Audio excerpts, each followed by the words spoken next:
These particular books have sold as high as $500. I've never seen one sell for less than $100. Most of them, if you try to find one today, will value in the area of $250 to $300. So, by the way, if you ever see one of these laying around the yard sale, you better grab it up. Do you want to learn how to know more about antiques? Experience is the best teacher, but knowledge is the foundation of success. So, I'm going to give you a little bit of hint about how you can learn more about antiques. First off, like I said, experience is the best teacher. So by doing it, by collecting, by immersing yourself in the culture and the experience, you're going to learn a lot that way. But if you've got a hunger for more knowledge, dive into the books, dive into the reference sections, dive into an opportunity that someone has offered you to share their knowledge. There are lots of authors out there, lots of historians, lots of collectors who have written books, reference books, about their years and years and years of experience and knowledge so that people like me and you can learn from their understanding of their craft. So what we're going to do today is I'm going to show you a little bit of my reference section. It's very small compared to some, and I'm going to point you in the right direction so that maybe you can latch on to some of those reference books. We'll start over here. If you remember a few weeks ago, we did a video on Tennessee license plates. And I have a couple books that are good reference books for those. These books, a lot of these specialty books are actually really hard to find. So you got to keep an eye out on Amazon, keep an eye out on eBay and things like that in hopes of finding these. The title of this book, kind of a self-published deal, is A History of Tennessee License Plates, 1905 to 1996. William Snyder is the author. If you look through the book, just a little bit of a survey, you're going to see lots of information, lots of diagrams, things that you need to know about Tennessee license plates. Some pictorial examples of motorcycle plates and specialty plates and things like that. If you are a Tennessee license plate collector and you want to know more about it, you need to have this book. Likewise, there's another book, Tennessee Tag Tidbits. This particular book is a thicker book. Author is Joe Sharp. He's a member of the Automobile License Plate Collectors Association and a genius of our craft. In this particular book, you will find pictures of license plates, but you will also find governmental information that this gentleman has compiled about when plates were issued, to whom they were issued, lots of history about Tennessee license plates. So these are two must-haves for the Tennessee license plate collector. Moving on, are you a mason jar collector? This is what's called the Red Book. It is famous in the world of collecting mason jars. A lot of people come up to me and say, hey, I've got a lot of these antique mason jars. Are they of any value? So the first thing I do is I go to my Red Book. If it's something, a little bit different, this will tell you. It's even got a little ruler on the back, but it will tell you everything that this guy ever knew and compiled about jars. Colors, values, shapes, sizes, lids, patent dates, the whole 9 yards about everything that was written concerning ball mason jar, or concerning any brand of mason jar. One thing that I want to make sure and tell you about reference books is that reference books are subjective to the time in which they were written. An example of that is this hardcover book of Antiques Encyclopedia. You can find one just like it at any bookstore, Books A Million or something like that. And you will find lots of information about antiques in books like these. But the thing about this is this book was written in 1998. That's a long time ago. There's going to be a lot of valuable information that you can find about antiques. This is kind of a survey book about antiques, just to kind of buzz through it a little bit. I don't know if you can kind of see it or not, but there's some literature. But it's kind of a coffee table survey book about anything to do with old stuff. Great pictures, great to learn with, but there's been a lot of stuff that has been discovered since 1998, especially concerning prices. So you have to be careful when pricing things. An example would be we have in our store a pink glass vase. It would have been valued in about 1985 of $500. Today, I have one in our store for $125, and the vendor would probably take a discount on that. So things fluctuate, glassware especially. Here's a book on glassware written by the Covels. If you have been in antiques very long, you know that name because they are kind of the gurus of price guides.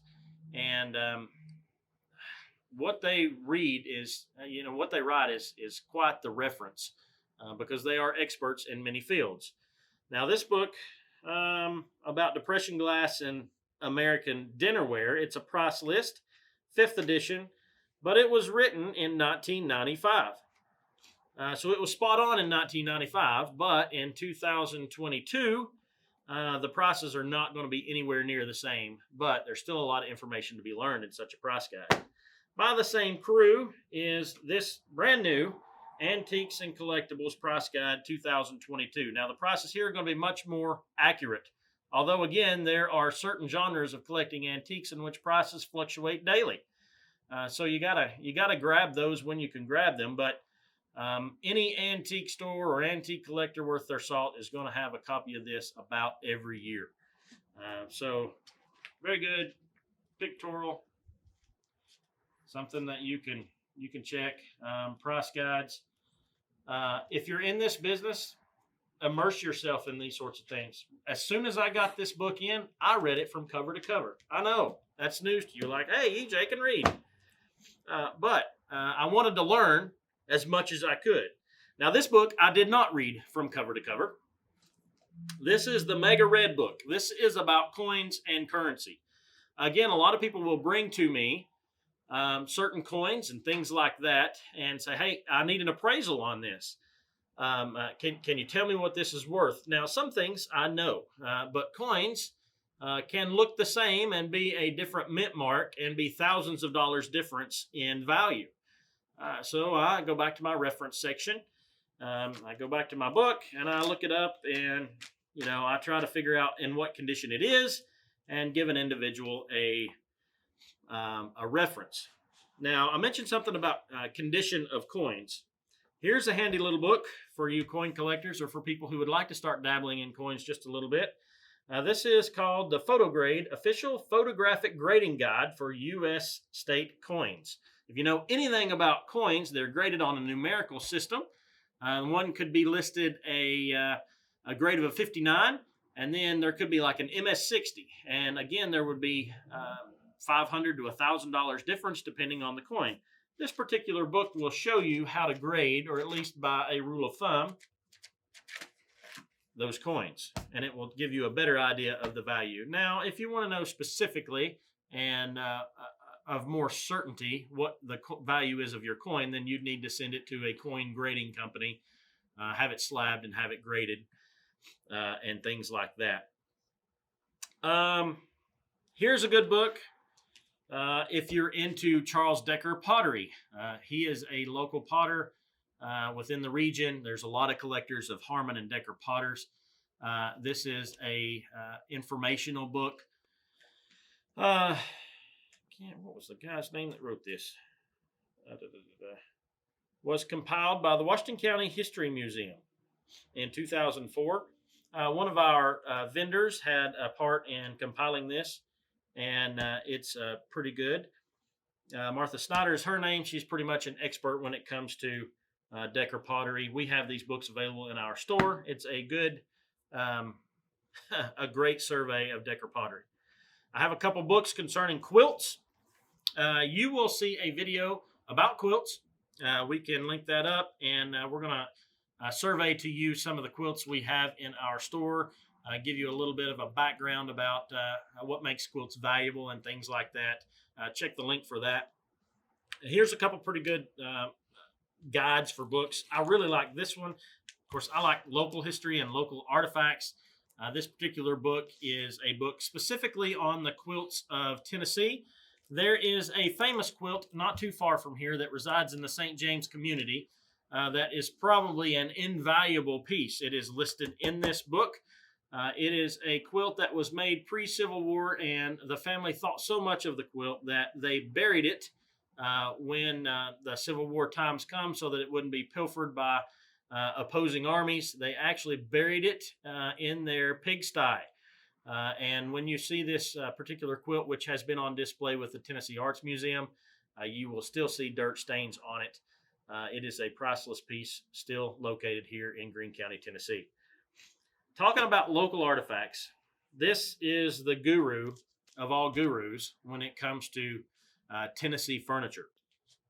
This is the book, The Art and Mystery of Tennessee Furniture. Nathan Harsh is the author of this book. It is the absolute authority when it comes to Tennessee furniture. Now, earlier we talked about watching out about the age of books and the information that has been compiled since then. This is an exception. This book is, I don't remember when it was written, but let's see, the copyright date is 1988, but it is still considered the ultimate reference to Tennessee furniture. These particular books have sold as high as $500. I've never seen one sell for less than $100. Most of them, if you try to find one today, will value in the area of $250 to $300. So, by the way, if you ever see one of these laying around the yard sale, you better grab it up. Here is an offshoot of that particular book. It is written by an individual by the last name of Young. Art and Furniture of East Tennessee, also a good furniture reference and art reference if you like those sorts of things. One last particular book that I'd like to share with you that I like. I have more of an understanding of local furniture and pie safes and things like that, but this is a book concerning the Shenandoah Valley pie safes. It is a good reference because we still see a lot of those around here. A good reference for which tins could be attributed to which maker in the Shenandoah Valley. They are a very collectible piece of furniture. Good pictorials of beautiful pie safes. And there will be a day come when we do a video specifically on pie safes. So if you like antique furniture, if you like antiques at all, take this time to subscribe to our channel. Like this video if you would, but also click that bell for the notification so that you'll know when we add some more videos. We'll do our best to share what we know and what we can find out with you about antiques, local furniture, anything to do with local history. We love to share it. It is a knowledge and passion of mine that I do not wish to take to the grave with me that I'd like to share with you all. So again, I hope you've enjoyed it. Tap into that reference section. If I can ever help you anyway, come see me at the Back Porch Antiques in Greenville.